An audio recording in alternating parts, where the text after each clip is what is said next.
Bismillahirrahmanirrahim. Ya ayyuhalladzina amanu udkhulu fis silmi kaffah.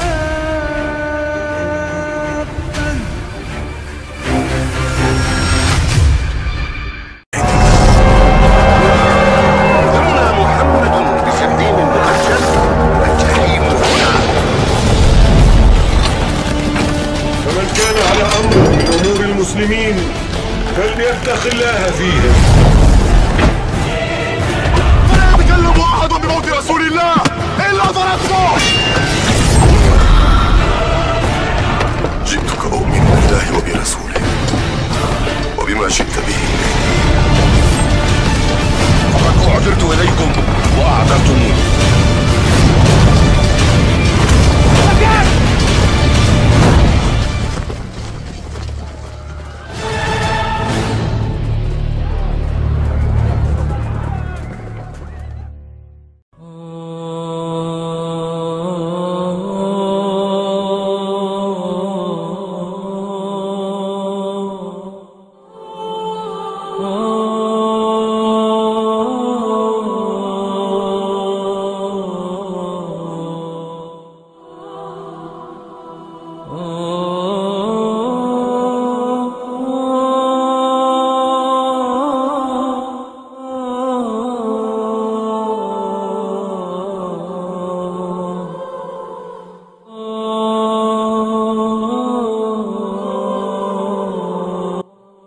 Kemuliaan seseorang itu ketika terangkai antara ruh dan juga jasad. Karena ketika jasad itu mengandung ruh, maka kita bisa lihat ketika mereka hidup di permukaan bumi. Sebagian mereka menggunakan pakaian dengan berbagai macam corak, kendaraan dengan berbagai macam merek, tinggal di rumah megah mewah dan mahal harganya. Tapi ketika ruh itu dicabut dari jasadnya, maka jasad itu akan masuk di bawah tanah dan tidak ada kemuliaan sama sekali. Makanya siapapun yang meninggal, apakah orang kaya, orang miskin, pemimpin ataupun rakyat, tetap saja pakaian mereka sama, putih, murah, dan akan dimakan cacing tanah. Ma'asyiral muslimin yang dimuliakan Allah Subhanahu wa taala. Dalam sebuah hadis disebutkan dari hadis Bara bin Azib radhiyallahu an,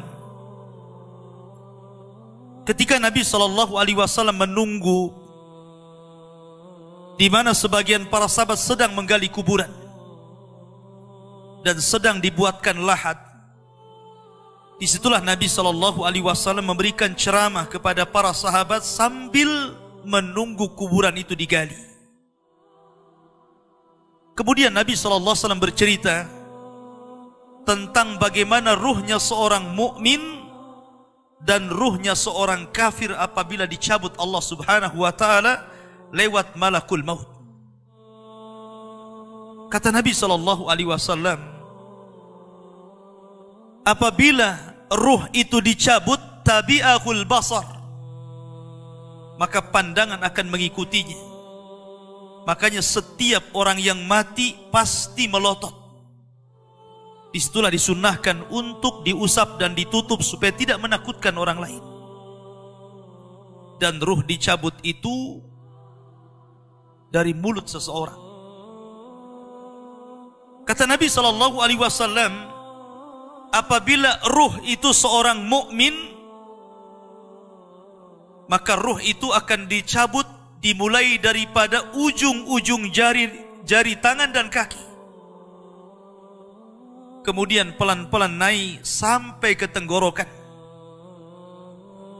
Dari situlah kemudian ruh keluar daripada lisannya. Kata Nabi SAW, keluarnya seperti air yang terakhir keluar dari botol. Anda bisa bayangkan, kalau seandainya sedang memegang botol aqua dan itu masih penuh airnya, kemudian kita tuangkan, tentu air itu akan sangat deras keluar. Tapi ketika dalam botol itu cuma 1 tetes saja yang tersisa, tentu apabila kita tuangkan akan berjalan pelan-pelan. Kata Nabi SAW, ruhnya seorang mukmin itu ketika keluar seperti tetesan terakhir yang keluar dari mulut teko. Artinya pelan. Disitulah Allah Subhanahu wa ta'ala mengutus 3 malaikat. Pertama malakul maut, dan yang kedua malakul rahmah. 2 malaikat rahmat yang membawa kain kafan dari sorga dan hanut, wewangian dari sorga. Disitulah 2 malaikat ini membisikkan di telinga orang yang sedang sakaratul maut dari ruh-ruhnya orang-orang yang beriman. Dan mengatakan, irji'i ila rabbiki radiyatan marji, ila rabbiki radiyatan mardiyah. Keluarlah dan kembalilah kepada keridhaan Allah Subhanahu wa ta'ala. Maka ketika itu ruh tercabut oleh malakul maut, kemudian diletakkan di kain kafan dari sorga, kemudian baunya sampai membubung ke langit. Para malaikat yang di langit bertanya, itu ruhnya siapa? Maka sebagian mereka mengatakan ruhnya fulan ibn fulan. Maka pintu langit pertama dibuka, kedua, ketiga, keempat, kelima, keenam, sampai ke-7. Di sini Allah Subhanahu wa ta'ala berfirman, letakkan catatan amalnya di tempat yang paling tinggi fil illiyin, dan kembalikan ruh ke dalam jasadnya. Akhirnya kemudian para malaikat ini pun mengembalikan ruhnya ke dalam jasadnya. Ketika ruh itu sudah menyatu lagi dengan jasadnya, kemudian dia tersadar. Kata Nabi SAW, dia sempat mendengar suara terompah orang-orang yang mengantarnya. Ketika suara terompah orang-orang yang mengantarnya semakin jauh, semakin jauh, semakin jauh, kemudian keluar dari areal kuburan, disitulah 2 malaikat yang disebutkan dalam riwayat Munkar dan Nakir bertanya tentang 3 perkara. Pertama bertanya tentang man rabbuka, siapa Tuhanmu. Yang kedua, wama nabiyuka, siapa nabimu. Dan yang ketiga, wama dinuka, apa agamamu. Maka Allah Subhanahu wa ta'ala gambarkan orang-orang yang beriman, yuthabbitullahu alladhina amanu bil qawli tsabit. Orang-orang yang beriman itu Allah mantapkan jawabannya. Apabila ditanya siapa Rabbmu, maka dia akan bertanya Allah. Apabila ditanya siapa nabimu, maka dia akan menjawab Muhammad sallallahu alaihi wasallam. Apabila ditanya apa agamamu, maka dia akan menjawab Islamlah agamaku.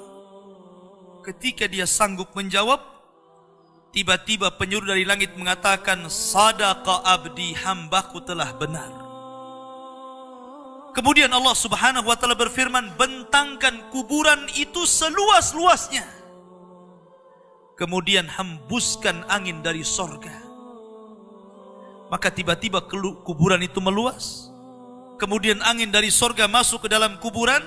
Disitulah datang seseorang yang sangat tampan sekali, yang sangat indah sekali, yang sangat luar biasa tutur katanya. Tiba-tiba datang kemudian mengajak bicara, ngobrol. Tanpa terasa kemudian kiamat sudah dibangkitkan. Maka orang ini bertanya, siapa kamu? Kenapa kamu asik sekali berbicara dan ngobrol dengan saya? Maka orang ini mengatakan, ana amaluka saleh. Sayalah amal soleh. Sayalah solatmu. Sayalah puasamu. Sayalah qiraatul Qur'anmu. Sayalah birrul walidainmu. Sayalah zikirmu. Dan begitu seterusnya. Maka ketika itu dia berdoa kepada Allah Azza wa Jal, ya Rab aqimis sa'ah. Ya Rab, segerakan bangkitkan kiamat agar aku bisa kembali kepada harta dan keluargaku. Ini gambaran ruhnya seorang mukmin. Tapi gambaran ruhnya orang kafir berbeda tentunya dengan ruhnya orang mukmin. Kata Nabi SAW, ruhnya orang kafir itu dicabut seperti seseorang menancapkan pisau seperti cerulit ke dalam kambing wol, kemudian bulunya disiram oleh air. Ketika pisau yang berbentuk bengkok itu dimasukkan ke dalam bulu wol yang sangat tebal, kemudian bulu itu disiram air, kemudian dipaksa dicabut, maka tentu akan merontokkan seluruh bulu-bulunya. Begitulah gambaran Nabi SAW. Ruhnya orang kafir apabila dicabut seperti itu, akan merasakan sakit yang luar biasa. Disitulah kemudian diutus 3 malaikat, 1 malaikat maut dan 2 malaikat azab. Malaikat azab ini terus membentak-bentak ruh yang akan keluar itu dengan mengatakan, ukhruji ila sakhatim minallahi wa ghadabi, keluar engkau kepada kemarahan Allah Subhanahu wa taala dan kemurkaannya. Dari situlah ruh tidak mau keluar, tapi tetap saja oleh malaikat maut dipaksa keluar sehingga dia merasakan sakarat, merasakan rasa sakit yang luar biasa. Maka setelah ruh itu dipaksa keluar, langsung kemudian malaikat azab memasakkan kain kafan dari neraka dengan bau busuk yang luar biasa, sehingga satu pun malaikat yang di langit tidak berani mendekatinya. Akhirnya ketika ruh sudah masuk ke dalam kain kafan berbau busuk itu, malaikat hanya bisa saling melempar satu dengan yang lainnya. Tidak ada yang berani mendekat. Disitulah Allah Subhanahu wa ta'ala takdirkan dia tidak bisa naik ke langit. Jangan lagi langit kedua, ketiga, keempat, keenam, sampai ketujuh. Langit pertama pun tidak dibukakan pintunya. Dan itulah isyarat Al-Quran. La tufattahu lahum abwabus sama wa la yadkhuluna al-jannah hatta yalijal jamalu fi sammil khiyar. Bahwa pintu langit tidak dibukakan kepada mereka. Kalaupun dibukakan kepada mereka, mustahil. Dan mereka tidak akan masuk ke dalam sorga sampai ada cerita unta masuk ke liang jarum, kata Allah. Lihat bagaimana tersiksanya ruhnya orang kafir ini, ruhnya orang munafik. Maka ruh itu kemudian dijatuhkan dari langit, kemudian masuk lagi ke dalam jasadnya dengan kondisi sudah patah, kesakitan, ibarat Anda jatuh dari ketinggian. Disitulah tiba-tiba ketika sadar, 2 malaikat Munkar dan Nakir sudah membentaknya. Man rabbuka, siapa Rabbmu? Dia hanya mengatakan, ha la adri, aqulu kama qalan nas wa fa'altu kama fa'alan nas. Aku tidak tahu, aku tidak tahu. Aku hanya mengatakan apa yang dikatakan manusia, dan aku hanya berbuat apa yang aku lihat manusia berbuat. Hanya taklid, ikut-ikutan. Maka dia pun dipukul setiap salah menjawab dengan gada malaikat yang kalau diletakkan di gunung Uhud, hancur gunung Uhud itu, kata Nabi SAW. Kemudian ditanya tentang siapa nabinya, tidak bisa menjawab. Kemudian ditanya tentang apa agamanya, tidak bisa menjawab. Maka ketika itu datangkan laki-laki yang jelek, laki-laki yang tuli, laki-laki yang bisu, yang hanya di tangannya palu yang siap memukul-mukul dia sampai kiamat dibangkitkan. Ma'asyiral muslimin yang dimuliakan Allah Azza wa Jalla. Ketika itu ada seruan dari langit, angkadzaba abdi, hambaku telah berdusta. Sempitkan kuburannya, bukakan pintu ke arah neraka, biar hembusan-hembusan neraka masuk ke dalam kuburannya. Dari sinilah Utsman bin Affan radhiyallahu anhu, seorang khalifah, apabila diceritakan sorga dan neraka, Utsman tidak pernah menangis. Tapi kalau diceritakan tentang kuburan, Utsman itu langsung menangis. Alasannya apa? Kata Utsman bin Affan, karena kuburan itu yang menentukan kemana arah seseorang. Kuburan itulah yang menentukan kemana arah seseorang. Apakah dia masuk ke dalam ashabun nar ataukah ashabul jannah. Makanya Umar bin Abdul Aziz rahimahullahu ta'ala, ketika dia ziarah kubur di akhir hayatnya, kemudian dia menangis di kuburan dan dikatakan, wa ma yubki ya khalifah Apa yang membuat anda menangis wahai khalifah? Kata Umar bin Abdul Aziz, fa ana la adri min ayyi fariqaini ana. Soalnya aku tidak tahu dari kelompok mana saya. Apakah saya kelompok ahlun nar ataukah ahlul jannah? Apakah saya kelompok yang akan dimasukkan ke dalam neraka ataukah saya kelompok yang akan dimasukkan ke dalam sorga? Aku tidak tahu. Dari situlah dia menangis dan menangis orang-orang di sekitarnya. Ma'asyiral muslimin yang dimuliakan Allah Subhanahu wa taala. Oleh karena itulah ada satu tugas untuk mengingatkan kita kepada fitnah kubur yang berujung kepada azab kubur ataupun nikmat kubur. Sebuah sunnah yang sudah langka dijalankan manusia, yakni ziyaratil kubur. Kata Nabi SAW, kuntu nahaitukum ang ziyaratil kubur fazuruha fa innaha tudzakirukumul akhirah. Dulu aku larang kalian ziarah kubur, tapi sekarang ziarahlah kalian ke kuburan-kuburan kaum muslimin, karena itu hanya bisa mengingatkan kita kepada kematian dan hari akhir. Aqulu ma tasma'un, aqulu qauli hadza, innahu huwal ghafurur rahim.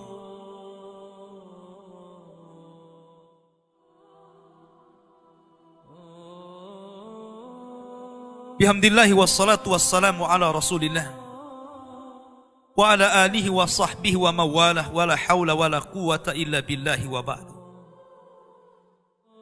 Kehidupan dalam kuburan jauh lebih panjang dibandingkan kehidupan di dunia. Nabi SAW bersabda, a'maru ummati baina sittina wa sab'in. Bahwa usia umatku itu hanya berkisar 60-70 tahun saja. Sedikit yang lewat 70 tahun. Kalaupun ada usia yang sampai 100 tahun itu sedikit sekali.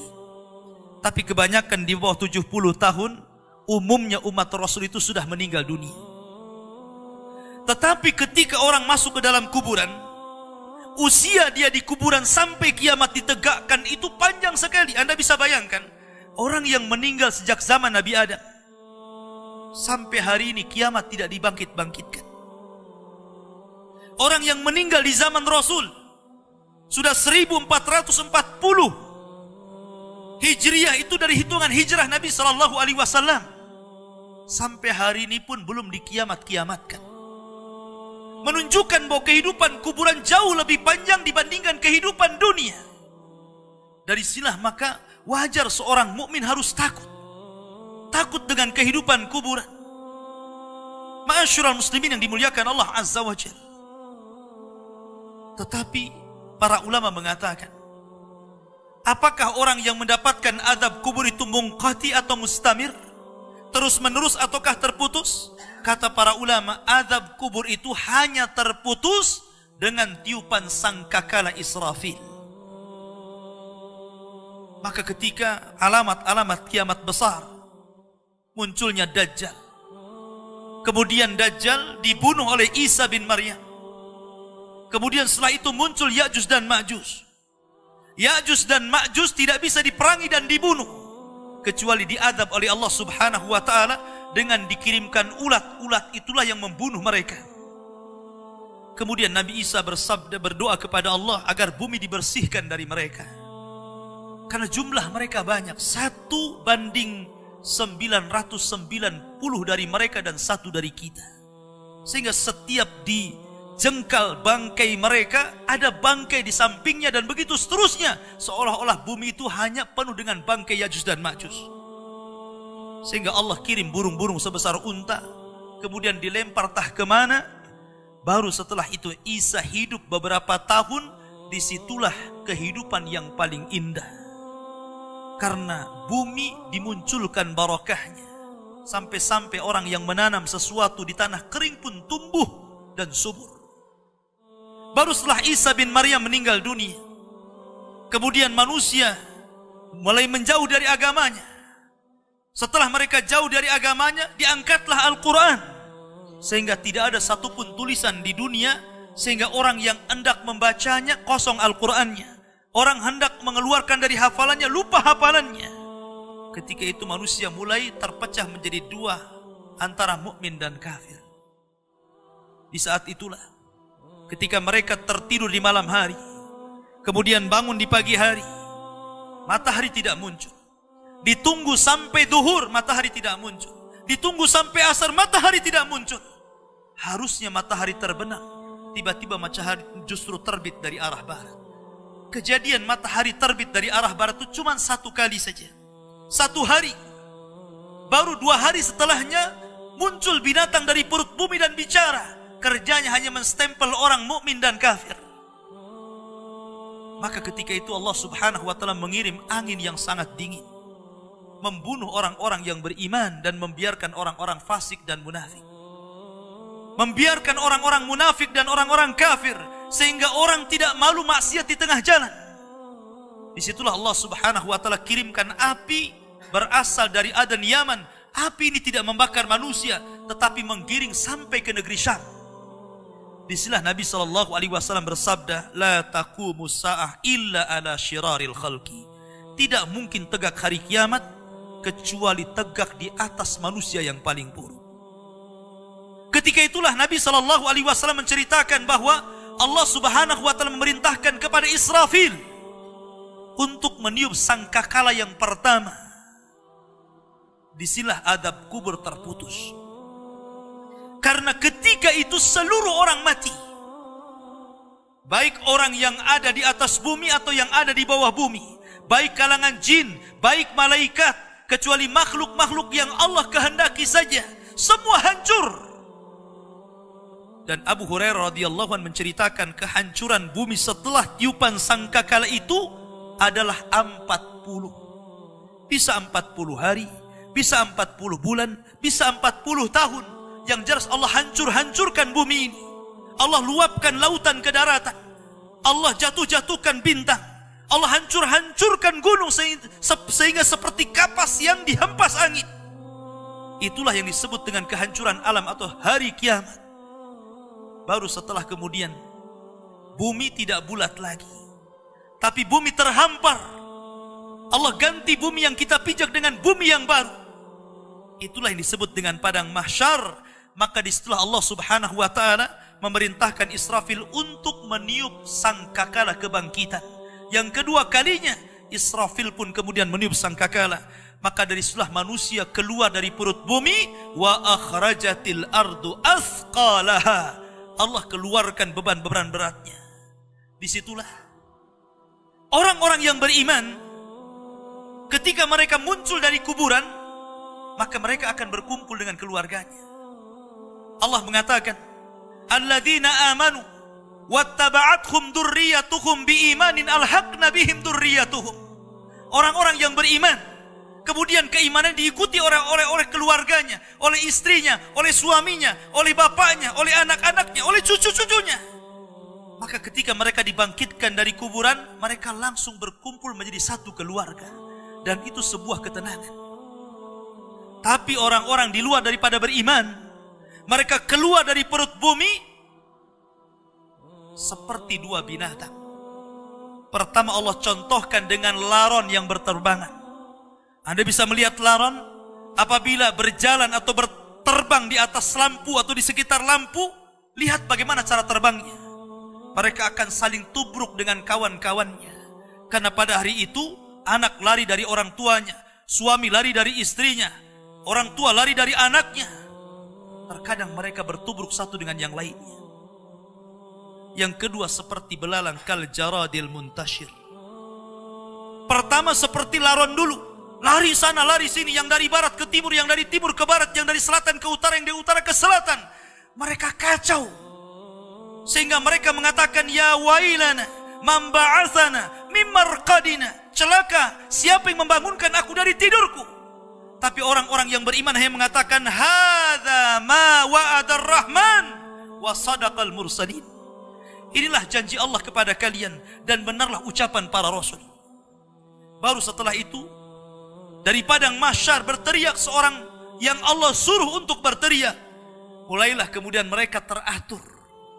Mereka terbang seperti belalang. Karena belalang itu kalau terbang maka akan teratur dengan koloninya. Maka mereka akan berjalan ke satu titik. Disitulah yang disebut dengan padang mahsyar. mereka akan tinggal selama 50 tahun telanjang, kembali tidak dikhitan, tidak pakai sandal, matahari dekatkan 1 mil, keringat bercucuran, tidak ada makan, tidak ada minum. Mereka berdiri 50 tahun. Sehingga akhirnya orang-orang saleh mereka berkumpul, datang kepada Adam minta syafaat. Adam memberikan udzur, tidak sanggup memberikan syafaat.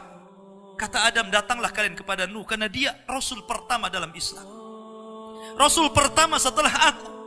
Maka mereka pun kemudian datang kepada Nuh. Nuh pun memberikan udzur, datanglah kalian kepada Ibrahim, karena dia Khalilur Rahman. Maka mereka datang kepada Ibrahim. Kata Ibrahim, aku tidak sanggup berikan syafaat, datanglah kalian kepada Musa, karena dia Kalimur Rahman. Ketika mereka datang kepada Musa, kata Musa, datanglah kepada Isa. Isa pun memberikan udzur, tidak bisa. Seandainya kalian datang kepada Muhammad sallallahu alaihi wasallam itu lebih baik. Akhirnya mereka datang kepada Rasul.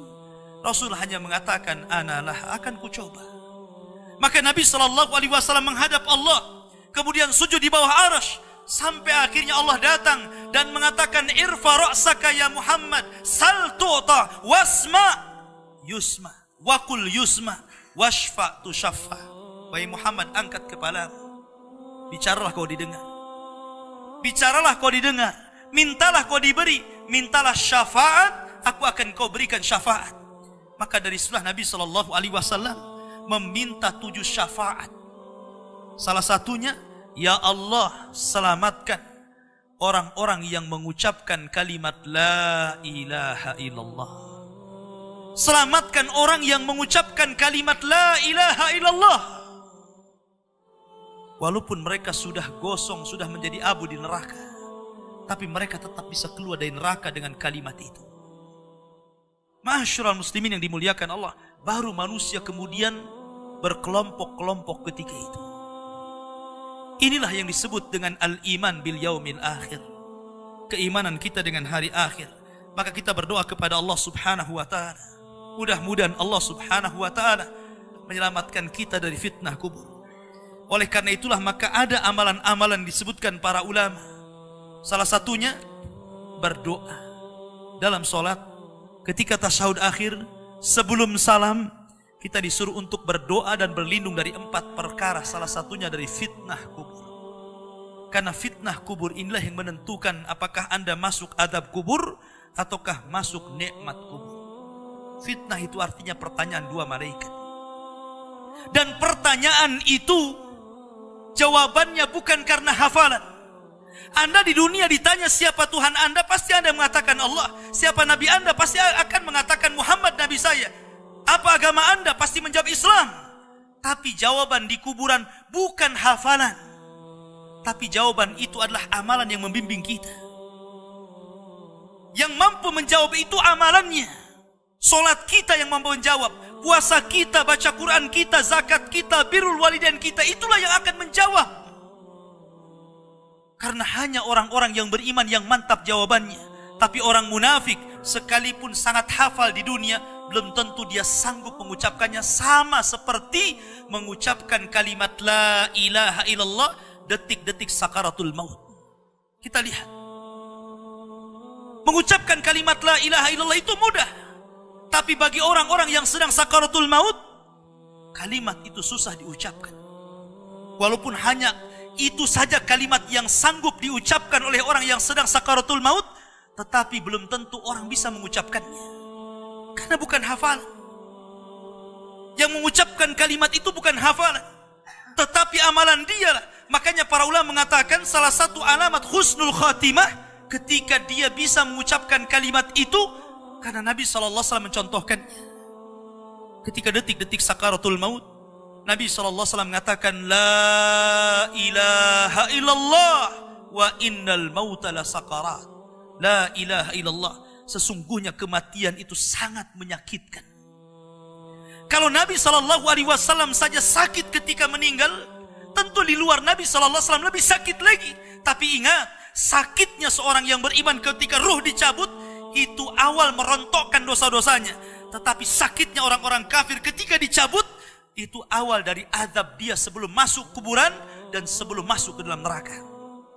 Ma'asyiral muslimin. Oleh karena itulah maka Jadikan dunia ini senjata. Dan senjata yang paling baik adalah doa. Jadikan dunia ini penjara. Karena memang kita masih di penjara. Anda tidak boleh tidak meninggalkan sholat, masih tidak boleh. Kita masih harus tetap sholat, zakat, puasa, haji, berbuat baik. Jadikan dunia ini penjara. Karena Rasul yang mengatakan, ad-dunya sijnul mu'min. Dunia ini penjara bagi orang-orang yang beriman. Kita harus terpenjara dengan ibadah. Tetapi orang-orang kafir itu sorga. Bagi mereka tidak sholat, tidak puasa, tidak zakat, itu sorga bagi mereka. Tapi orang-orang yang beriman, walaupun sesenang apapun Anda diberikan harta yang banyak sekalipun, tetap saja kewajiban sholat tidak boleh ditinggalkan. Tetap saja kewajiban zakat tidak ditinggalkan. Tetap saja kewajiban haji tidak boleh ditinggalkan. Walaupun Anda sudah jadi presiden sekalipun. Karena dunia ini penjara bagi orang-orang yang beriman. Sebab kalau orang sudah mati, tidak ada perbedaan apakah Anda presiden, menteri, rakyat, orang kaya, orang biasa, sama di kuburan itu. Dan tidak bisa dibanggakan kecuali amalannya. Innallaha wa malaikatahu yusalluna 'alan nabi. Ya ayyuhalladzina amanu sallu 'alaihi wa sallimu taslima. Baiklah kita banyak-banyak bersalawat kepada Nabi sallallahu alaihi wasallam di hari Jumat ini. Allahumma salli ala Muhammad wa ala alihi wa sahbihi wa man sara ala nahjihi ila yaumiddin. Allahumma ighfir lil muslimina wal muslimat wal mu'minina wal mu'minat al ahya'i minhum wal amwat innahu qaribu mujibu da'wah ya qadiyal hajah. Allahumma arinal haqqa haqqa warzuqna ittiba'ah wa arinal batila batila warzuqna istinabah. Allahumma nas'alukal jannah wa ma qarraba ilaiha min qawli wa amal wa na'udzubika min sakhatika wan nar. Allahumma aslih wulata umuril muslimin. Allahumma aslih wulata umuril muslimin. Allahumma aslih wulata umuril muslimin. Allahumma izzal islam wal muslimin wa adilla syirka wal kafarata wal munafikin. Allahumma nas'aluka khaira ajilih wa ajilih ma alimna minhu wa ma lam na'lam. Rabbana la tuzigh qulubana ba'da idh hadaitana wa hab lana min ladunka rahmatan innaka antal wahhab. Rabbana hab lana min azwajina wa dhurriyyatina qurrata ayun waj'alna lil muttaqina imama waj'alna lil muttaqina imama waj'alna lil muttaqina imama. Rabbana atina fid dunya hasanah wa fil akhirati hasanah wa qina adzabannar. Wa sallallahu ala nabiyyina Muhammad walhamdulillahi rabbil alamin.